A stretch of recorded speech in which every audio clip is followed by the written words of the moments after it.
ഉദ്ധിത ദൈവമേ രക്ഷക സമാധാനമേ. അപ്പോൾ പ്രതീക്ഷയും പ്രത്യാശയും വിശ്വാസവും സ്നേഹവും നഷ്ടപ്പെടുമ്പോൾ ഉണ്ടാകുന്ന അവസ്ഥകൾ എന്തൊക്കെയാണ് ജീവിതത്തിൽ എന്ന് ചിന്തിക്കേണ്ടിയിരിക്കുന്നു. പ്രധാനമായും ഇത്തരത്തിലുള്ള എല്ലാം നഷ്ടപ്പെടുമ്പോൾ മനുഷ്യൻ നിരാശയിൽ അകപ്പെടുകയായി ചെയ്യുന്നത്. നിരാശയിൽ അകപ്പെടുന്ന ഫലമായിട്ട് എന്ത് സംഭവിക്കും?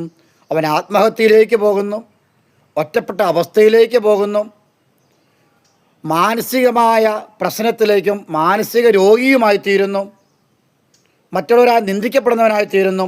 എല്ലാ തരത്തിലും അവൻ ഒറ്റപ്പെട്ട ഒരവസ്ഥയിലേക്ക് പോവുകയും ഏറ്റവും അവസാനം ഞാൻ പറഞ്ഞ ആത്മഹത്യയിലേക്ക് മനുഷ്യൻ കടക്കുന്നു. എന്തുകൊണ്ടാണ് ഇത്തരത്തിലുള്ള പ്രതീക്ഷകളും പ്രത്യാശയും വിശ്വാസവും സ്നേഹവും നഷ്ടപ്പെടുന്നതെന്ന് ചോദിച്ചാൽ, ഓരോ വ്യക്തിയും ആഗ്രഹിക്കുന്നതിന് വ്യത്യസ്തമായി നെഗറ്റീവ് എനർജിയിലൂടെ പല കാര്യങ്ങളും സംഭവിക്കുന്നു. അത്തരത്തിൽ സംഭവിച്ചു കഴിയുമ്പോൾ ആ വ്യക്തി ചിന്തിക്കുകയാണ്, എന്തുകൊണ്ട് എനിക്കിങ്ങനെ സംഭവിച്ചു, ഞാൻ അത് അകപ്പെട്ടു പോയല്ലോ, എന്നെ ആ രക്ഷിക്കുവാൻ വരും. ഇത്തരത്തിലുള്ള ഒരു ചിന്തയുണ്ടാകുമ്പോൾ നിങ്ങൾക്ക് പ്രത്യാശ നൽകുന്ന ഏറ്റവും വലിയ രഹസ്യം കാൽവരി കുരിശാണ്. കാരണം പിതാവ് പോലും നഷ്ടപ്പെട്ടു എന്ന് പറഞ്ഞുള്ള വിലാപത്തിലൂടെ കുരിശിലൂടെ കിടക്കുന്ന രാജാതിരാജൻ സകലർക്കും പ്രതീക്ഷയായിരുന്നു. അവൻ രാജാവായിരുന്നുവെന്നും സകലരെയും മുന്നോട്ട് നയിക്കുന്ന ലീഡറാണെന്ന് വിചാരമുണ്ടായിരുന്നു, സകലരെയും നന്മയിലേക്ക് നയിക്കുന്നവനാണെന്ന് വിചാരമുണ്ടായിരുന്നു, ലോകത്തെ ഏറ്റവും വലിയവനാണെന്ന് ചിന്തയുണ്ടായിരുന്നു.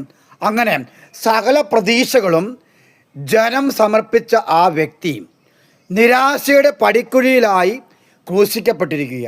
എങ്കിലും അവൻ ആത്മഹത്യയിലേക്ക് പോയിട്ടില്ല, അവനെ ക്രൂശിൽ തറയ്ക്കുകയാണ് ചെയ്തത്.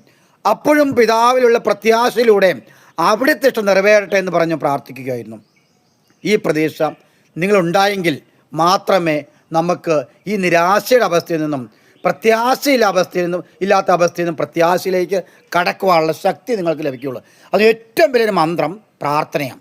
ഞാൻ പറയുകയുണ്ടായി, സെക്യൂരിറ്റിശാലയിൽ ഊട്ടി വളർത്തിയ ആ ഭക്ഷണം കഴിച്ച് വയറ് നിറച്ച് വളർത്തിയ ആ സെക്യൂരിറ്റിശാലയിൽ വെച്ച് നഷ്ടപ്പെട്ട ദൈവികതന്യം പ്രാർത്ഥനയിലൂടെ നേടുന്നതിന് വേണ്ടി അതിന് ടെക്നിക്ക് പറഞ്ഞു കൊടുക്കുന്ന പരിശുദ്ധ അമ്മയും അതുപോലെ അതിനോട് ചേർന്ന് നൽകുന്ന ശിഷ്യന്മാരും എല്ലാവരും ദൈവത്തിൻ്റെ മക്കൾ ശിഷ്യന്മാരായതിനാൽ ഈ പ്രാർത്ഥന ചൈതന്യം മാത്രമേ നമുക്ക് പ്രത്യാശയിലേക്ക് കൊണ്ടുവരാൻ കഴിയും.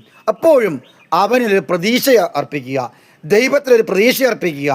എല്ലാവരും ഉപേക്ഷിച്ചാലും എൻ്റെ പിതാവായ ദൈവം എന്നെ സ്നേഹിക്കുന്ന പ്രതീക്ഷയുണ്ടെങ്കിൽ നിങ്ങൾക്ക് ഈ പ്രത്യാശയിലൂടെ ഉയർന്നു വരുവാനും അവസാനം സ്നേഹത്തിൽ ചേരും.